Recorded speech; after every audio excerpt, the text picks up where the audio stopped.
Irmãos, vamos abrir a palavra de Deus. Decidi dar continuidade hoje à noite a Tito.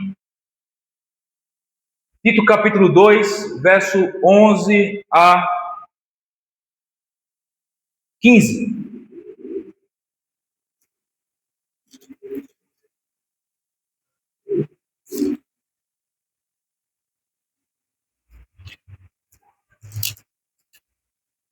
De manhã nós vimos capítulo 2, verso 1 a 10. Então, à noite, vamos dar continuidade à exposição ao estudo da carta de Paulo a Tito, versículo 11 a versículo 15. Nós concluímos hoje, então, o capítulo 2. É um texto que eu lembro que preguei outra hora aqui já, né? Mas como estamos fazendo a exposição, o estudo dessa carta, vamos passar por ele novamente. Então, relembrar e também aprender mais algumas coisas.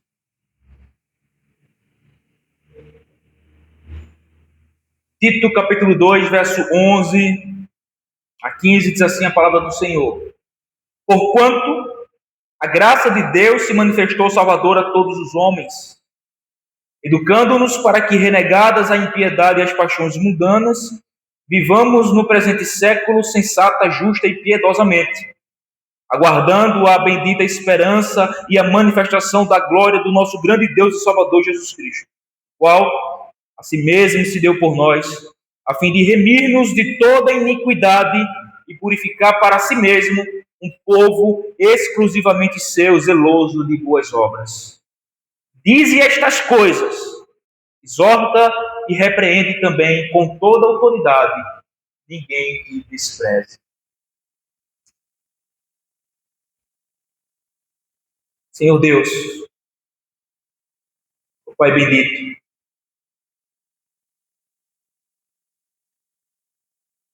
estamos aqui, Senhor, com o objetivo de te louvar, de te cultuar, de te adorar. O que inclui também, Senhor Deus, o ouvir da tua palavra.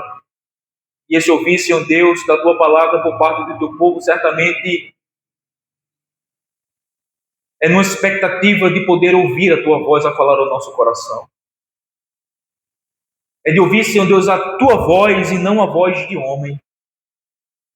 É ouvir a tua verdade, Senhor, e não os achismos do homem. É ouvir, Senhor Deus, a tua palavra, é ouvir a sã doutrina e não as ideias do homem, Senhor. Por isso, Deus bendito, nós te rogamos, nós te pedimos, suplicamos ao Senhor. Por tua graça, Senhor, nos conduza em fidelidade a ti, fidelidade à sã doutrina. E como nós temos aprendido, Senhor, ela certamente produzirá no teu povo frutos, piedade, santidade, crescimento na graça, no conhecimento de que há em Cristo Jesus, conformidade com Jesus Cristo. Uma vida frutífera e habilitada para toda boa obra. Portanto, nos ajude, Senhor, porque nós reconhecemos as nossas limitações. Nós reconhecemos, Senhor, que somos completamente dependentes de ti, Senhor. Por isso, humildemente, eu te peço, Senhor, tenha de nós misericórdia, por tua graça, para a tua glória, para o bem do teu povo. Ó Senhor, para o avanço do teu reino. Nos conduz em fidelidade, Senhor. Fala conosco, Senhor. Apesar de nós, fala ao nosso coração, não o que nós queremos, mas o que nós necessitamos ouvir da tua parte. Ó Deus, aqui está as tuas ovelhas esperando ser alimentado por ti, que é o nosso bom pastor. Ó Deus, faz isso, Senhor. Faz isso. É o que nós te pedimos, em nome de Jesus Cristo, nosso Senhor. Amém. Amém. Irmãos, título do nosso sermão, Graça Transformadora. Graça Transformadora. Havia um homem maligno que recebe o antigo diário de seu avô como um presente de aniversário. Ao ler as histórias do passado de sua família, ele se conecta profundamente com suas raízes e valores, encontrando inspiração para mudar sua própria vida. Ele se torna mais aberto, bondoso, generoso e determinado a fazer a diferença no mundo, seguindo os exemplos dos seus antepassados. À medida que o homem mergulha nas páginas do diário, ele descobre relatos de sacrifício, coragem e amor incondicional que eram os distintivos de sua linhagem familiar. Essas histórias despertam nele um senso renovado de propósito e pertencimento. Ele começa então a se envolver mais profundamente com sua comunidade, buscando maneiras de ajudar os outros e fazer um impacto positivo na vida de outras pessoas. O presente do diário não apenas o conecta com suas raízes, mas também o inspira a viver uma vida mais significativa e autêntica. Irmãos, essa história ilustra o que acontece com todo aquele que recebe o presente de Deus, que é a salvação. A sua perspectiva de vida, o seu próprio propósito de vida, a sua visão de mundo, o seu caráter, o seu modo de viver, o seu modo de enxergar e se relacionar com os outros, tudo muda. É uma nova vida, é um novo homem, é um novo ser. Exatamente o que o nosso texto fala aqui, irmãos. É o teor, é a centralidade ou o tema do nosso texto de hoje à noite. Onde Paulo vai mostrar a razão do porquê idosos, mulheres idosas, mulheres recém-casadas, jovens, presbíteros, servos, funcionários e em todas as faixas etárias e em todas as circunstâncias devem viver uma vida piedosa. É o que ele vai mostrar exatamente a razão do porquê nós que estamos unidos a Cristo pela fé devemos viver uma vida piedosa, como ele descreve nos versos anteriores que nós vimos hoje pela manhã, no versículo 1 a 10. Então, o teor do nosso texto, versículo 11 a 14, propriamente dito, Paulo tem como propósito mostrar de que a graça que salvou um pecador como eu, ela também transformou-me em todo o meu ser. Então, o tema central do nosso texto, a tese de Paulo, a razão, o motivo, o propósito, é a fim de mostrar de que a graça, ela também transforma o pecador que recebeu o presente da salvação. Por isso, então, que ele começa falando no versículo 11 com um porquê. Versículo 11, veja, aqui na nossa tradução está por quanto, mas em outras traduções também pode ser traduzida essa expressão aqui como um porquê. Um termo que denota uma explicação, ou então ele vai dar uma razão agora. E ele vai dar a razão de quê aqui? A razão daquilo que ele falou nos versos anteriores. Que crentes de todas as faixas etárias, que vivem nas mais diversas circunstâncias, devem viver vidas piedosas, à luz ou em virtude da sã doutrina que lhe é ensinada. Por que, Paulo? Então ele vai dizer, porque a graça de Deus se manifestou salvadora a todos os homens. Esse todos os homens aqui, ele está falando no sentido genérico. Ele está falando homem do gênero masculino. Mas todos os homens no sentido genérico, porque ele está englobando toda a raça humana, né?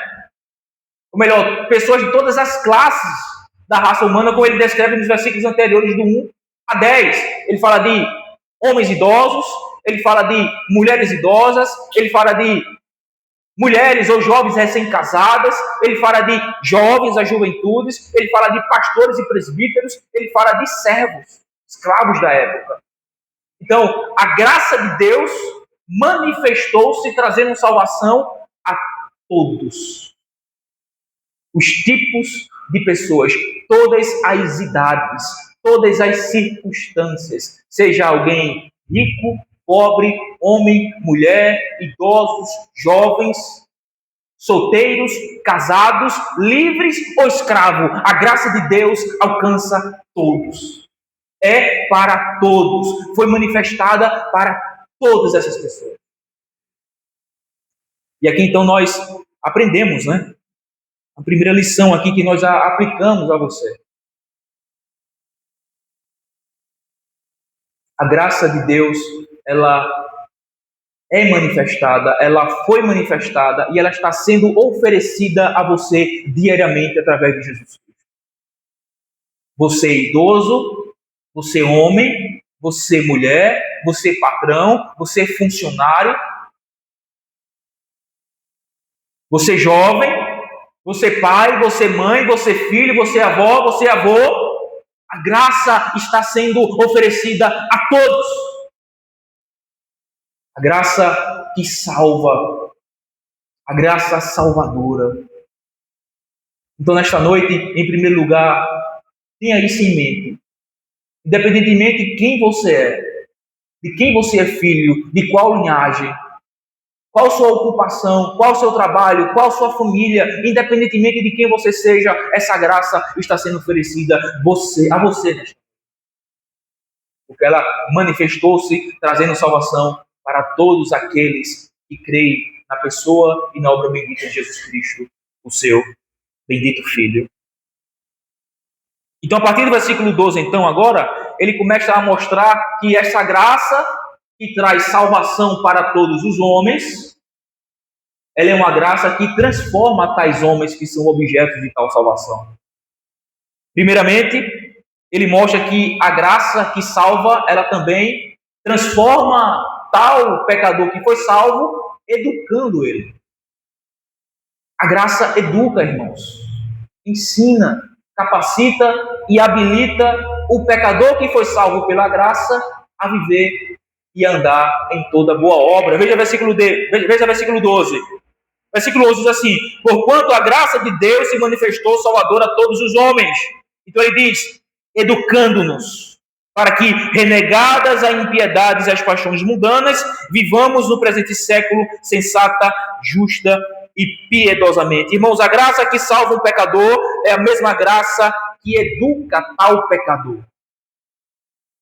Há duas coisas. Primeiro, a renunciar aos desejos mundanos. Renunciar aos desejos mundanos. Está aí no versículo, né?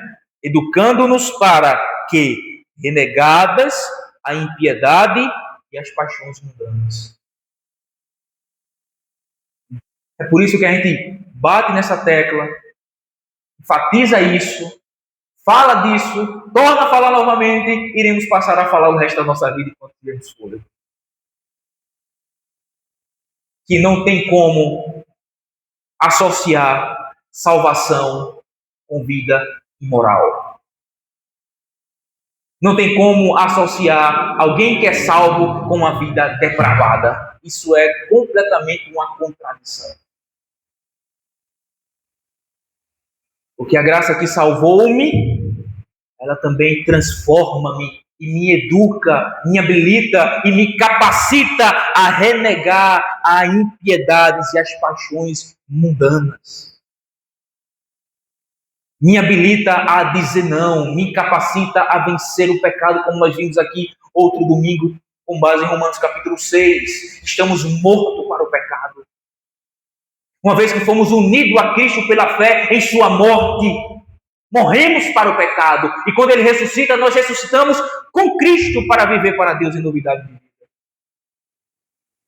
Portanto, não devemos mais deixar que o pecado reine em nosso corpo, tenha domínio sobre nós, porque fomos libertos do seu senhorio, uma vez que nós fomos unidos a Cristo. Então, a graça aqui, irmãos, Paulo mostra claramente que ela nos educa, e ela nos educa primeiramente, e nos habilita primeiramente para que nós reneguemos, para que nós rejeitemos toda sorte de impiedade e de paixões mundanas, que é completamente contra a vontade de Deus. A graça nos educa para renunciar aos desejos, mas não somente isso. Ela também nos capacita, ela nos educa, ela nos habilita para viver de acordo com a vontade de Deus nas três esferas do relacionamento. O texto diz: vivamos no presente século sensata, justa e piedosamente. Irmão, sensata ou sóbria, de respeito para consigo mesmo. É domínio próprio, é fazer uso adequado dos desejos e impulsos que em si mesmo não são pecaminosos e vencer os que são pecaminosos. Então, quando Paulo usa a palavra aqui sensata, ele está se referindo a um relacionamento de si para si, né? A graça me capacita a ser uma pessoa sensata, uma pessoa sóbria, uma pessoa autocontrolada, uma pessoa com domínio próprio, uma pessoa que domina os nossos impulsos e as nossas paixões, no sentido de não submeter-nos ao pecado, e no sentido de nós vivermos para Deus. Mas ele diz também que nós devemos viver nesse presente século de maneira justa. Agora, ele tem em mente aqui o nosso relacionamento para com o próximo. Justiça, honradez, integridade no relacionamento com os demais. Então, sensatez e sobriedade no que diz respeito a um relacionamento comigo mesmo. Algo pessoal, interno. Consciência, mas também justa no que diz respeito ao nosso próximo. A maneira como nós vivemos, a maneira como nós lidamos, a maneira como nós nos relacionamos com o nosso semelhante, com o nosso próximo, com os outros. Então a graça nos educa e nos capacita a vivermos relacionamentos justos com o nosso próximo. O marido viver um relacionamento justo com a esposa viver um relacionamento justo, íntegro, com honra, com integridade, com honradez para com seu esposo. Os filhos vivem um relacionamento justo, íntegro, com honradez, com respeito e integridade para com seus pais. Os pais para com os filhos. Os irmãos para com os irmãos. E assim sucessivamente. A graça nos educa a viver assim, irmãos. Mas em terceiro lugar, ou a terceira esfera do relacionamento, que a graça nos educa a viver de acordo com a vontade de Deus, é no que diz respeito para com Deus, que é a expressão que ele usa aí no finalzinho, piedosamente. De respeito à devoção, à piedade, a um verdadeiro fervor e reverência para com o único que é digno de adoração. Então, irmãos, a graça de Deus que manifesta a salvação para todo pecador, é a mesma graça que educa tal pecador que foi salvo a viver uma vida em que ele é habilitado a rejeitar as impiedades e as paixões do mundo e a viver de maneira sensata, justa e piedosa aqui neste mundo. Irmãos, a graça de Deus nos educa a vivermos vidas consagradas. A graça de Deus nos educa, nos capacita, nos habilita a viver vida consagrada. Esse foi o nosso primeiro ponto.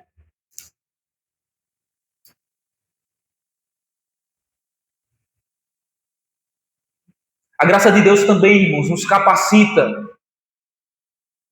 a esperar vigilantemente, com vigilância. A viver uma vida com expectativa da glória futura, prometida pelo nosso Deus, a qual será trazida pelo nosso Senhor quando raiar na nuvem do céu. Versículo 13. Aguardando a bendita esperança e a manifestação da glória do nosso grande Deus e Salvador Jesus Cristo. O verbo aí aguardando, que aparece, é um verbo que indica uma ação contínua. Na gramática, a gente aprende isso. Quando está um verbo no gerúndio, indica uma ação contínua, ou seja, uma maneira de ser ou de viver. Isto é, a graça de Deus nos educa a fim de vivermos vidas consagradas a Deus enquanto aguardamos a bendita esperança. Esse é o sentido. Isto é, enquanto aguardamos a bendita esperança, devemos viver vidas consagradas segundo a graça de Deus que nos salvou. Segundo a graça de Deus que nos salvou. Não é uma vida inativa, uma vida infrutífera ou uma vida desleixada. É uma vida cristã ativa, viva, vívida, avivada, cheia de entusiasmo, de alegria. Daniel 11:32 diz assim: mas o povo que conhece ao seu Deus se tornará forte e ativo. Irmãos, aguardar ou olhar para frente com expectativa modifica o nosso viver. Qual outro povo tem mais esperança que o povo de Deus? Então, será que não temos razão ou motivo mais do que suficiente de, enquanto aguardarmos a bendita esperança que está sendo nos trazida através de Jesus Cristo, não é suficiente para que vivamos esta vida de maneira sensata, justa e piedosamente? Vivendo vidas consagradas a Deus, renegando as paixões e as impiedades da carne e do mundo, e vivendo vida para o nosso Senhor e Deus. A graça que salva alguém é a mesma graça que capacita este alguém a esperar com paciência, expectativa e zelo o Senhor que prometeu que retornaria para estar com ele no seu reino eterno de glória. Isto, irmãos, são os efeitos, ou é o que a graça de Deus faz na vida daquele que foi alcançado pela graça salvífica. Ela transforma e ela educa e ela conduz o crente a viver nesta vida enquanto ele espera a glória eterna trazida por Cristo Jesus de maneira piedosa. De maneira piedosa.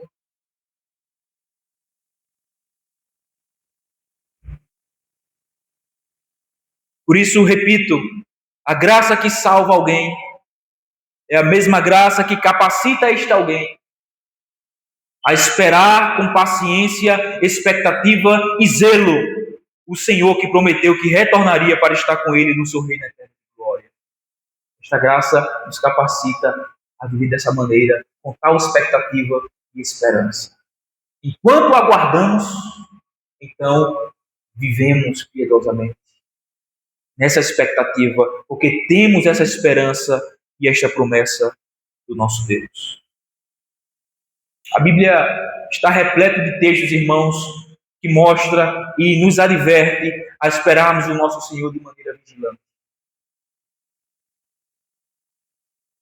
Por exemplo, Mateus 25, versículo 1 a 13, fala da parábola das 10 virgens. Uma parábola que a intenção de Jesus é ensinar claramente a estarmos prontos, vigilantes, preparados para a chegada do noivo. Devemos ter azeite em nossas botijas, não deixar apagar o nosso candeeiro. Marcos 13, 34 a 37, olha o que diz. É como um homem que, ausentando-se do país, deixa a sua casa, dá autoridade aos seus servos, a cada um a sua obrigação, e ao porteiro ordena que vigie. Vigiai, pois, porque não sabeis quando virá o dono da casa, se à tarde, se à meia-noite, se ao cantar do galo, se pela manhã. Para que vindo ele inesperadamente, não vos ache dormindo. O que, porém, vos digo a todos, vigiai. Vigiai, Jesus diz. Esses são alguns textos que mostram claramente isso. Agora, o que significa esperar Cristo de modo vigilante? O que significa esperar Cristo de modo vigilante? Irmãos, em primeiro lugar, será que ser vigilante é ser um ativista religioso? E a resposta é não. Não. Por que não? Porque Mateus 7, 21 a 23 nos deixa muito claramente que ser um ativista religioso não garante salvação de ninguém, não é? Olha o que o texto diz: nem todo que me diz Senhor, Senhor entrará no reino dos céus, mas aquele que faz a vontade de meu Pai que está nos céus. Muito naquele dia hão de dizer-me: Senhor, Senhor, porventura não temos nós profetizado em teu nome? E em teu nome não expelimos demônios? E em teu nome não fizemos muitos milagres? Então lhes direi explicitamente: nunca vos conheci, apartai-vos de mim, os que praticais iniquidade. Ser um ativista religioso não é evidência de salvação. Evidência de salvação é fazer aquilo que Cristo ordena, é fazer a vontade de Deus, é ser ouvinte e praticante da palavra, não é apenas em um aspecto, em um sentido, mas em todos eles.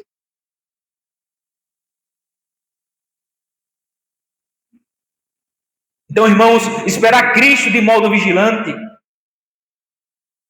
é mortificar as obras da carne, desenvolver e cultivar as virtudes cristãs, que são as evidências e confirmação da graça de Deus que nos salvou, frutificando assim em toda boa obra, as quais se dá em nossa vida prática. É isso que significa esperar Cristo vigilante. Vou repetir. Esperar Cristo de modo vigilante é mortificar as obras da carne. Aquilo que ele fala, aquilo que Paulo fala no versículo 12, né? A graça nos educa a renegar as impiedades e as paixões mundanas. Então é mortificar as obras da carne, desenvolver e cultivar as virtudes cristãs, viver neste mundo presente de maneira sensata, justa e piedosamente. Que são as evidências e confirmação da graça de Deus que nos salvou, frutificando assim em toda boa obra, as quais se dá em nossa vida prática. Essa é a orientação que Paulo dá de Tito 2, versículo 1 ao 10, que nós vimos pela manhã. O ponto é o que sou e não o que faço. O fazer apenas reflete o que sou. Toda a nossa atividade religiosa, irmãos, deve proceder daquilo que verdadeiramente nós somos. Não é um fim em si mesmo. O que fazemos porque, primeiramente, somos aquilo. Por isso que, então, manifestamos em nossas obras.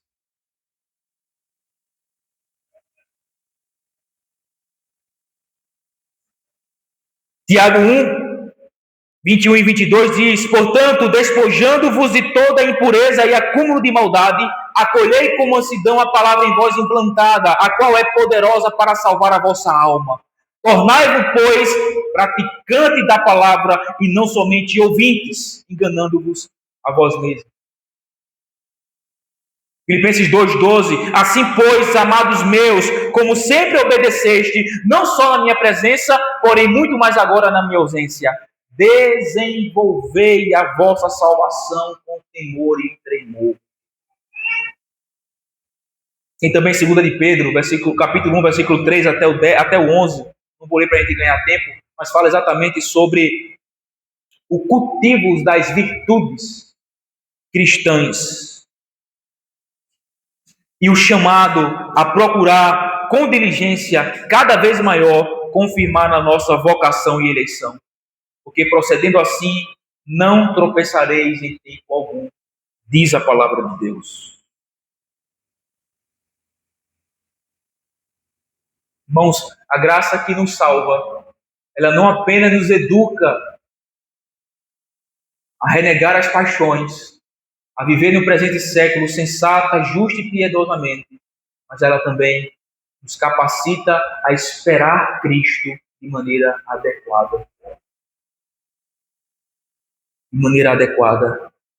Vivendo a vida cristã como deve ser vivida.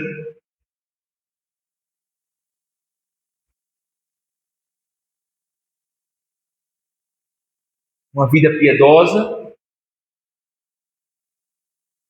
vivida na expectativa e esperança do retorno glorioso de Cristo, a fim de estar com Ele para todo sempre.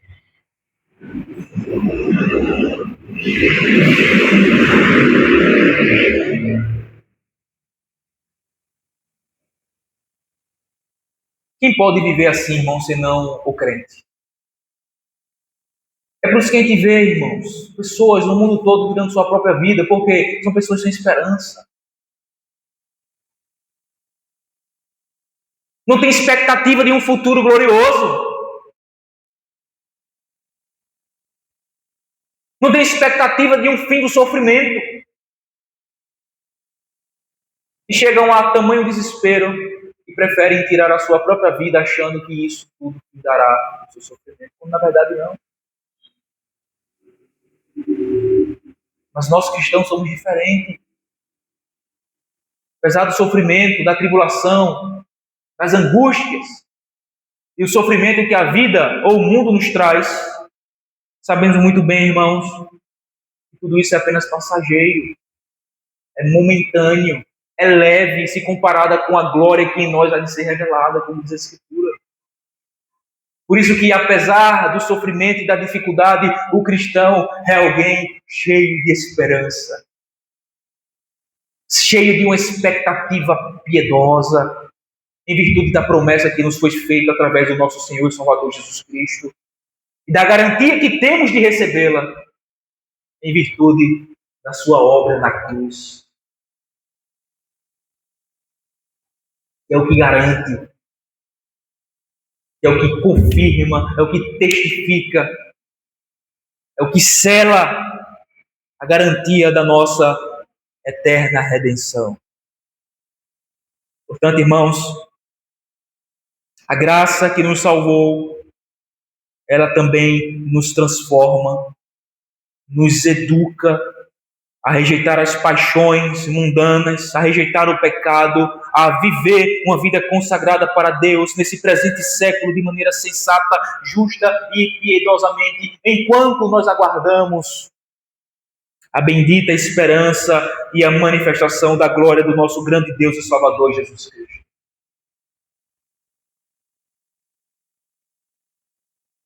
O apóstolo João vai dizer que aquele que tem nele essa esperança purifica-se a si mesmo, assim como ele é puro.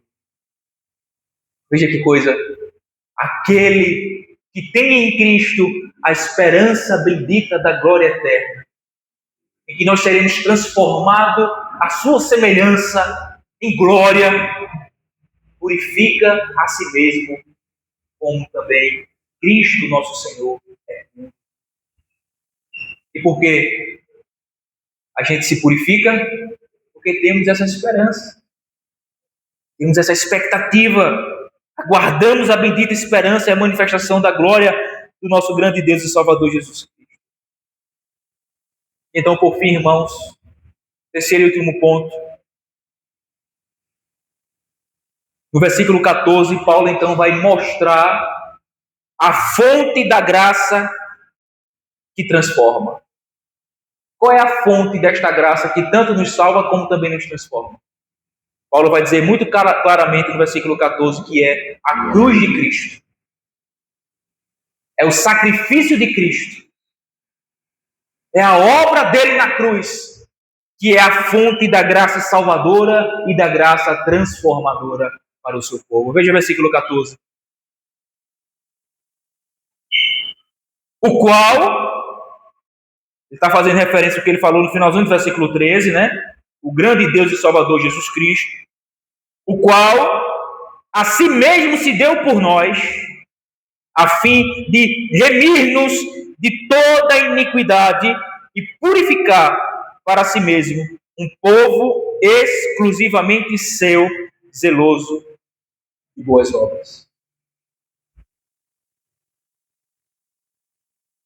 Eis aqui a fonte da graça que nos salvou e a mesma que nos transformou e continua a nos transformar, a nos educar, para que rejeitemos as paixões mundanas e vivamos então pela glória do nosso Deus e Pai.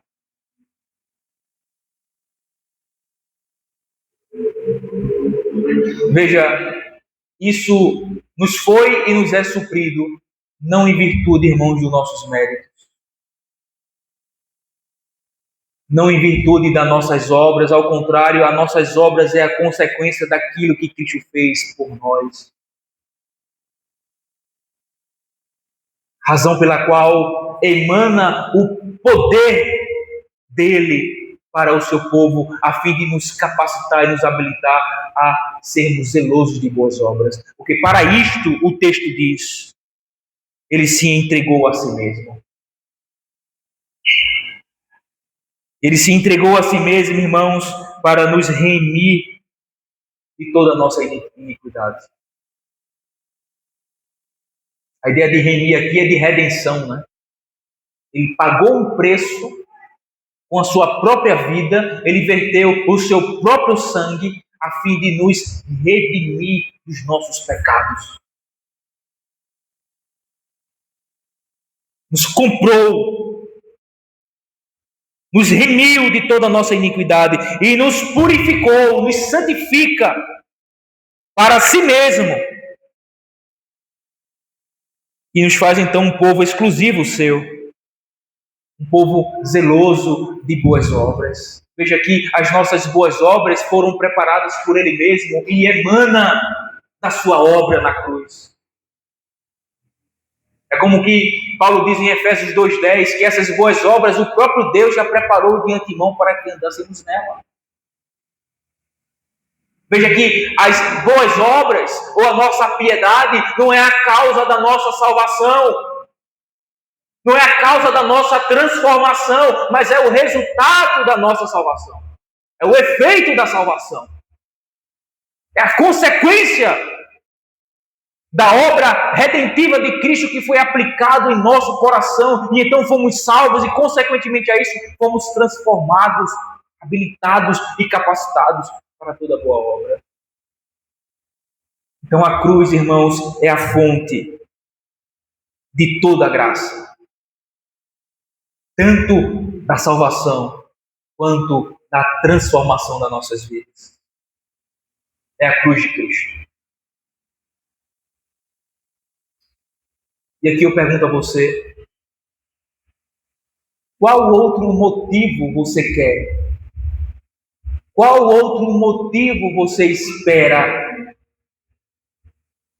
para viver uma vida consagrada a Deus? Será que a cruz, será que o sacrifício de Cristo não foi suficiente? Será que o que ele fez não foi suficiente, irmãos, para, como Paulo diz, para nos constranger pelo seu grande amor com que nos amou ao tal ponto que se entregou por nós? Será que o que ele fez, isto que ele fez, não é suficiente, irmãos, para buscarmos vivermos uma vida consagrada a Deus em resposta a tudo aquilo que ele já fez por nós naquela cruz? Simplesmente como uma expressão da nossa gratidão e do nosso amor por Ele. Pelo simples fato dele ter nos amado primeiro. Amor este que o levou para ser pendurado em uma cruz. Para, como diz o texto, nos remir de toda a nossa iniquidade. Para nos purificar e nos santificar e nos fazer um povo diferente, um povo exclusivamente dele, propriedade dele. Um povo que o honre, o glorifique, o exalte, através das nossas boas obras, através da nossa obediência, através da nossa piedade, através da nossa maneira de viver, que expresse genuinamente e verdadeiramente a nossa gratidão e o nosso amor por Ele. O que é que você espera? Qual outro motivo você quer? A cruz não é suficiente? O fato dele ter morrido pelos seus pecados não é suficiente para que você viva aos pés da cruz, humilde, quebrantado, contrito. E toda vez que você se levanta para viver para Deus, para glorificá-lo na sua casa, para glorificá-lo no seu casamento, para glorificá-lo na criação dos seus filhos, para glorificá-lo no seu serviço que você presta ao seu patrão, para glorificá-lo na maneira como você trata seus funcionários, para glorificá-lo no trato para com o seu próximo, para glorificá-lo na maneira que você lida em todos os aspectos da sua vida, submetendo-se, moldando toda a área da nossa vida à vontade do nosso Deus. Simplesmente como expressão da nossa gratidão e do nosso amor a Ele. Meu querido irmão, minha querida irmã e ouvinte que me ouve,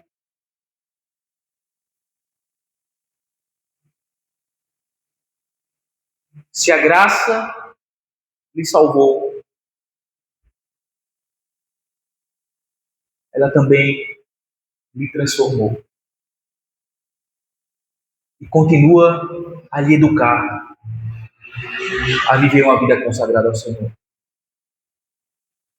Se essa transformação ela não é real na sua vida, se essa transformação e essa educação que é suprida pela graça de Cristo que emana do seu sacrifício em seu favor, não tem realmente transformado a sua vida, isso evidencia que você não foi salvo. Porque uma coisa está ligada à outra. Fé e obras está ligado uma coisa na outra. Regeneração, salvação está intrinsecamente ligado à santificação. Justificação está intrinsecamente ligado à santificação. Aquele que foi justificado está sendo santificado. Aquele que já está sendo santificado é porque já foi justificado. Se não existe uma, também não existe outra. Mas se existe uma, também existe a outra. É inseparável, irmãos. É inseparável.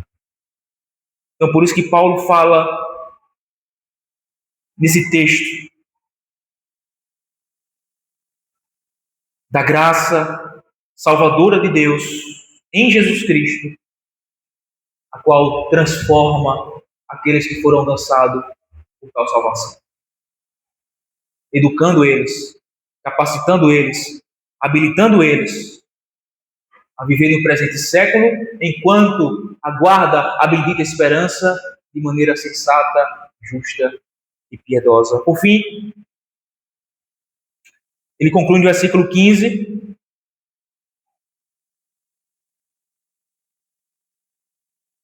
orientando ou exortando a Tito a se manter firme nessas coisas. Ele diz assim: dize essas coisas.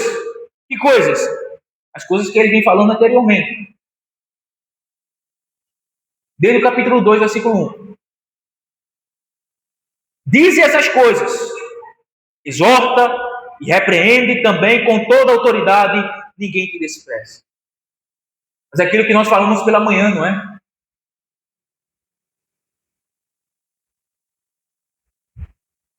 Onde está a autoridade de alguém em influenciar a vida de outro? Não simplesmente nas palavras, mas em demonstração de piedade com a sua vida. Então, quando Paulo diz, exorta, repreende também com toda a autoridade, certamente Paulo tem em mente que Tito viva tudo isso. Para que então ele tenha autoridade para exortar e repreender. E então não ser desprezado. Não ser desprezado. Porque já pensou, irmãos, você ser exortado, repreendido por alguém que você não vê piedade? Por alguém que você não vê vida? Por alguém que você não vê integridade? Vida cristã sólida? Firme? Será difícil a gente escutar a exortação de alguém assim, não é? Ser repreendido por alguém assim, não é? Até mesmo quando alguém está certo no seu parecer. E aí passa a ser um erro da nossa parte, né? Se a pessoa está certa, independentemente de quem é, nós devemos ir pelo aquilo que é certo, por aquilo que é justo, mas pelo fato de quem está vindo, torna muito mais difícil eu ser convencido, eu ser influenciado por tal exortação ou repreensão, porque parte de alguém que a gente não vê o mínimo de vida genuína, o mínimo de piedade, o mínimo de exemplo a ser seguido. Desta forma, a autoridade ela cai por terra, ela não tem força, ela não tem impacto quando parte apenas das palavras e não da demonstração de vida. Por isso que Paulo fala a Tito, exorta e repreende também com toda a autoridade, isto é, Tito, viva a sã doutrina. E na posição de presbítero, você deve exortar e repreender. E o que irá dar peso a essa autoridade será a sua vida. E então assim ninguém desprezará você. Ninguém lhe desprezará. E assim Paulo conclui esse capítulo 2, irmãos, dando esta orientação prática a Tito da maneira como ele deve ensinar todas essas coisas que ele vem descrevendo do versículo 1 até o versículo 14 do capítulo 2. Concluo. Irmãos, a graça de Deus não é justificativa para nutrirmos um estilo de vida imoral que desonre o nome de Cristo. Ao contrário, a graça de Deus é exatamente a razão, o motivo, o poder que emana da cruz para vivermos vidas consagradas a Deus. Diferentemente da conclusão de que muitos chegam, a graça, vivem como bem entendem. Mas como nós acabamos de ver, a graça que salva, ela não é uma carta branca para que vivamos vidas ímpias, pecaminosas e imorais. Ao contrário, ela é a nutrição que precisamos. Ela é o poder que nós necessitamos. Poder esse que emana do sacrifício de Cristo para nós, a fim de sermos habilitados e capacitados a vivermos uma vida consagrada ao Senhor. Isto é, ela não é a justificativa para uma vida imoral, mas é exatamente a causa, o motivo para uma vida consagrada a Deus. Porque, finalizo, a graça que salva é a mesma que transforma. Amém. Vamos cantar ao Senhor.